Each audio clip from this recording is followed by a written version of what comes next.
Salut à tous. Bon, on est le lendemain de la moisson du colza. Je voulais vous faire un petit retour rapide là-dessus. Le résultat est tombé, le rendement est tombé, donc c'est vraiment un résultat super top. Avec 50 quintaux, 50 quintaux 44 exactement, donc c'est vraiment exceptionnel. C'est dans la suivi de l'année, quoi. Tout est excellent cette année, tout était très mauvais l'an dernier. Bon, bah, voilà, c'est comme ça, les années se suivent et ne se ressemblent pas. Et puis bon, bah, après, c'était une des meilleures terres de l'exploitation aussi, peut-être même la meilleure, une terre de fond, où tout était réuni pendant toute l'année pour faire un super rendement en colza dans cette parcelle. Si ça avait été un blé, ça aurait été pareil, ça aurait été un maïs grain, je pense que ça aurait été la même chose, enfin quoique les cultures de printemps cette année, ça peine vraiment. Ça peine vraiment, voilà. Bon, ça c'est pour le bon côté des choses. Pour faire face aux critiques que j'ai parfois par message, comme quoi c'est facile d'être agriculteur ou céréalier chez nous. Bon, déjà, je ne suis pas céréalier. Je vous ferai un petit topo, là, toujours cette longue vidéo que je vais prendre le temps de faire la semaine prochaine. Pour refaire le point sur l'exploitation, j'ai pas 100 hectares de céréales, les gars. J'ai 30 hectares de culture. Donc non, je fais pas fortune avec mes cultures, c'est une passion pour moi, à côté de mon élevage. Ce qui me fait vivre, c'est mon élevage, enfin les élevages et un petit peu de prestations que je fais encore à côté. C'est pas forcément la culture qui me fait vivre, parce que les terres, faut les rembourser au prix qu'on les achète ici et qu'on les reprend. Il faut pas croire qu'on fasse fortune chez nous. Pour info, il faut au moins, pour vivre de la céréale chez nous, il faut au moins 200 hectares et sans avoir un matériel de fou. Le préserver, l'entretenir, sinon bah, tu vis pas, quoi. Donc arrêtez de croire qu'en faisant une année tous les 10 ans des super rendements sur 30 hectares, on fait fortune. Non, c'est pas vrai, c'est pas vrai. Après, je vise pas ceux qui ont de l'humour et qui me disent que je vais devoir appeler la Suisse pour replacer mon argent. Bon là, ça c'est, je le prends plutôt bien et j'en rigole avec eux. Par contre, les critiques, non. Franchement, c'est peu de messages, mais c'est lourd. C'est lourd parce que derrière il y a du boulot, derrière il y a de l'investissement, derrière il y a des engrais qui sont hors de prix. Il y a une pression maladie chez nous dans les Hauts-de-France qui est hyper élevée du fait qu'on a un climat un peu maritime, on est proche de la mer à 30 km, donc on a une humidité ambiante en permanence euh, qui est source de maladies. Donc je vous l'ai déjà expliqué, chez nous du blé, comme l'année dernière, pour réussir à faire un rendement correct, c'est 4 fongies, c'est 200 unités d'azote, c'est voilà. Bon, on va pas revenir là-dessus, je m'expliquerai sur mon ITK céréales et culture en général dans des prochaines vidéos. Simplement les cultures d'automne, colza, céréales, enfin blé, orge d'hiver, c'est super. Des super rendements, hein, voilà, orge d'hiver, comme je dis, 106 quintaux de moyenne. Le colza, bah là, la parcelle d'hier qui fait 50 quintaux avec la parcelle que j'avais fait il y a une dizaine de jours, je pense que je suis à peu près 45 de moyenne, 44,5. En blé, je suis à 106 de moyenne, hein, la moins bonne 87 quintaux, la meilleure ici, je m'y trouve 116 quintaux et je m'y trouve pas par hasard parce que je vais vous faire voir quelque chose. Voilà, là-haut, la moisson terminée, la paille à peine enlevée, il y a du fumier qui arrive. Voilà aussi pourquoi on fait des rendements, parce qu'on s'occupe de nos terres, on nourrit nos sols, on les entretient, on les analyse, on les écoute, on fait tout ce qu'il faut pour que ça crache. Vous mettez rien, vous n'aurez rien. Là, le fumier est déjà arrivé. C'est pour mettre de l'orge d'hiver. Il va y avoir 30 tonnes de fumier. Parce que j'échange ma paille contre du fumier. Je ne vends pas ma paille. J'exporte rien sans ramener autre chose à la place.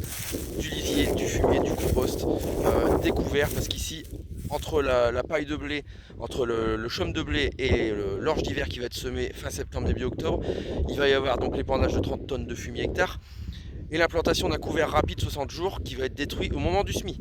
Voilà. Vous ne mettez rien, vous n'aurez rien. Tout simplement. Il faut savoir investir dans ces terres pour que ça crache. Maintenant, petit retour, les cultures d'automne ça crache, les cultures de printemps c'est tout autre, les pommes de terre. Je ne sais pas si vous allez pouvoir le voir là-bas. Le canon, il est revenu, on attaque un deuxième tour d'irrigation. Parce que c'est toujours dans le même état. Ça s'est un peu retapé avec les 40 mm qu'on a mis la semaine dernière. Ça continue de pousser, donc le choix était fait d'un deuxième tour d'irrigation. Si ça poussait plus et que c'était complètement crevé, j'aurais abandonné parce que ça coûte quand même. Là, le choix est fait de faire un deuxième passage d'irrigation pour essayer d'encore gagner 4-5 tonnes hectares. Maintenant, après avoir partagé mes succès, vous me connaissez depuis quelques temps, j'aime bien aussi partager mes échecs. Ah oui, parce qu'il y en a aussi des échecs. Alors, un gros échec de cette année, qui va vraiment coûter, même qui va me coûter de l'argent cette année, c'est sûr, c'est que normalement, la parcelle de blé, bah, elle s'arrêtait pas à la voiture, la parcelle de blé, elle allait jusque là-bas dans le fond. Sauf que la parcelle, je l'ai reprise, comme je vous l'expliquais à l'automne dernier. Ma première année de culture, j'ai mis du blé partout. Là en haut c'était du blé de patate qui a bien marché sans 16 quintaux. Ici c'était de l'orge, j'ai voulu assoler la parcelle complète et mettre un blé d'orge. Gros échec, parcelle qui n'a pas vu grand chose en matière organique, en entretien depuis une quinzaine d'années, mal désherbé dans les années qui ont précédé, envahi de raigrons résistants, ce qui fait que mon blé fait à mon labour, voilà c'est tout, je ne vais pas labourer, je laboure pas chez moi, du repiquage, malgré un désherbage blé très pépère, et ben là-haut ça a marché, après enfin, sur le blé d'orge, le blé de paille, gros échec, ça n'a pas marché, le raigreur a repris le dessus sortie hiver vu qu'on n'a pas eu d'hiver non plus. Donc ce qui fait que j'ai fait un labour d'hiver pour mettre tout ce raigreur dans le fond. Voilà, je me suis octroyé un labour et après j'y toucherai plus. Mais bon, il y a tellement un réservoir de mauvaises graines de fou dans cette parcelle que j'ai semé l'orge qui a mal levé parce qu'il a fait sec. Donc sur les 350 grains hectares que mètres carrés que j'ai semé, il en a levé 150 à 200. J'ai encore perdu des pieds suite à ça, il a fait sec, ça a pas talé. Du coup les adventices elles dessus quand c'est comme ça. Chaque puits de lumière c'est une solution pour une adventice pour qu'elle lève et qu'elle se développe. Donc voilà, regarde un petit peu. Voilà, ça c'est ce que j'appelle un gros échec. Parce que j'ai semé du blé, ça m'a coûté en semence, ça m'a coûté en travail. J'ai dû retourner le blé cet hiver, ça m'a coûté en gasoil, en usure de charrue, etc. J'ai implanté de l'orge, croyant faire mieux, et au final il a fait sec et ça marche pas. Donc on va se retrouver avec une orge, je pense à 40 quintaux. Bon, c'est déjà pas si mal, ça va me payer les frais au prix où est-ce qu'elle est aujourd'hui. Mais surtout, ma parcelle est dégueulasse, un truc de fou. Donc voilà, donc on va repartir sur une orge d'hiver sur toute la parcelle pour tout rassoler. Comme je vous l'ai dit, ici je vais broyer la paille d'orge pour ramener matière organique, 30 tonnes de fumier hectare. Couvert qui va étouffer un petit peu tout ce qui va vouloir lever. Et puis ensuite je vous expliquerai un petit peu comment je vais faire parce que c'est assez particulier au niveau des herbages pour essayer de mettre le paquet sur un an ou deux pour rectifier le tir et s'en sortir. Voilà. Bon, ouais, on va voir quelques images, regardez un petit peu. Ben voilà, ça fait 40 cm de haut. C'est des grains, bon c'est pas merveilleux, c'est clair. Il y a des zones là-bas dans le fond où c'était un peu plus à l'abri et c'est pas si mauvais que ça. Il y a du laitron, enfin c'est vraiment une catastrophe. Pourtant j'avais désherbé, mais les désherbages de printemps quand il fait sec c'est zéro, ça marche pas. Voilà, tout simplement. Bon après vous pouvez voir un petit peu autour de moi, la plaine commence à se vider malgré qu'on soit dans les Hauts-de-France. Une année normale, la moisson des blés colza commence à peine dans les premiers et puis là ça se termine, quoi. Il n'y a plus que l'orge à faire. Changement climatique, il faut en tenir compte aussi, ça. Changer nos techniques, changer la manière dont on aborde l'avenir, nos cultures, nos exploitations. C'est nous, notre génération, qui devons changer les choses. Pas n'importe comment, attention, hein. Je suis pas un écolo non plus, mais c'est nous qui devons prendre les choses en main et essayer des nouvelles techniques et tout ça. Et le quand dira-t-on, on s'en fout, quoi.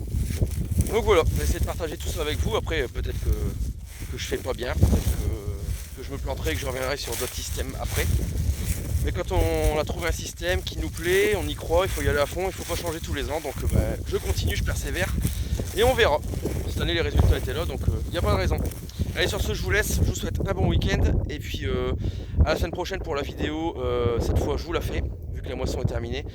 Je vais attaquer les épandages d'olivier, j'en ai pas mal à faire. Et puis les déchômages, si on y arrive, parce que ça commence à sécher sévère, je suis pas certain qu'on arrive à rentrer des outils dans le sol avant la pluie, mais dans 4 semaines de sec. Donc on va voir comment on fait. Je tiens au courant de tout ça et la vidéo sur laquelle je refais le point sur l'exploitation en totalité, tout ce qui a changé, tout ce qui va changer. Voilà, on fait le point là-dessus la semaine prochaine. Allez, bon week-end à tous, à bientôt, salut.